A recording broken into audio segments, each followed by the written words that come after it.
Here's a headline story from CNN. Extinction threat, a call to world leaders at Rio Earth Summit. And here's a similar headline from Britain's Telegraph.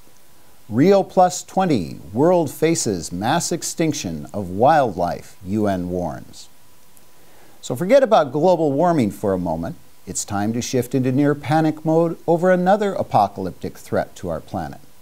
According to the United Nations officials and UN-anointed experts gathering in Rio de Janeiro, the so-called Red List of Endangered Species indicates that our biological diversity on planet Earth is dangerously imperiled.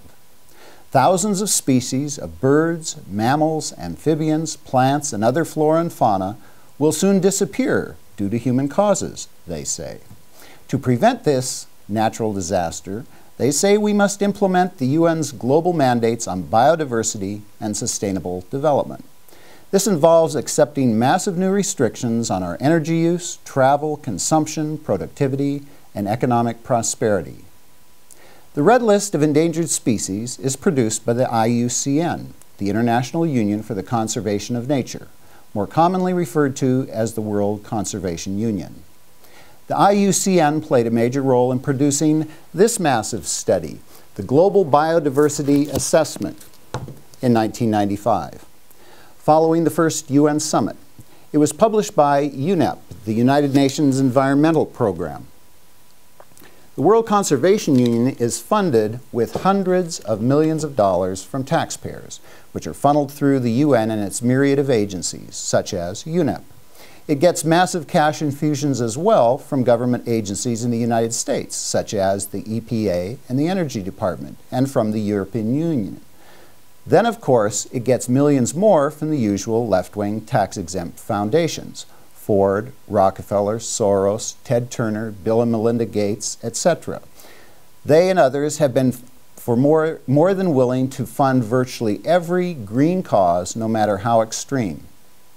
The Red List and the species extinction claim are not new. This is a claim that has been recycled and repeatedly discredited many times over the past several decades. Remember Paul and Ann Ehrlich?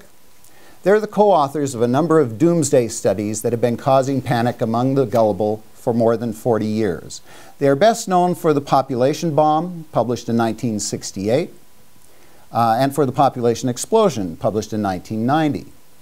In the 1980s, they launched several editions of their book, Extinction: The Causes and Consequences of the Disappearance of Species. Last year, in preparation for Rio +20, they offered another updated edition along with other co-authors. The Ehrlich's claims about overpopulation and their predictions of mass starvation, resource depletion, pestilence, and annihilation of human, animal, and plant life have been wildly, spectacularly wrong. However, despite the fact that their Chicken Little predictions have failed repeatedly, they can always count on much of the media to treat their latest pronouncements of global doom as if they had come from the lips of biblical prophets. Ditto for the predictions of the IUCN. The IUCN's thick studies look impressive, but like the reports from the UN's Intergovernmental Panel on Climate Change, the IPCC, they fall apart under rigorous scientific examination. To learn the real facts about these and other related issues, we invite you to go to thenewamerican.com.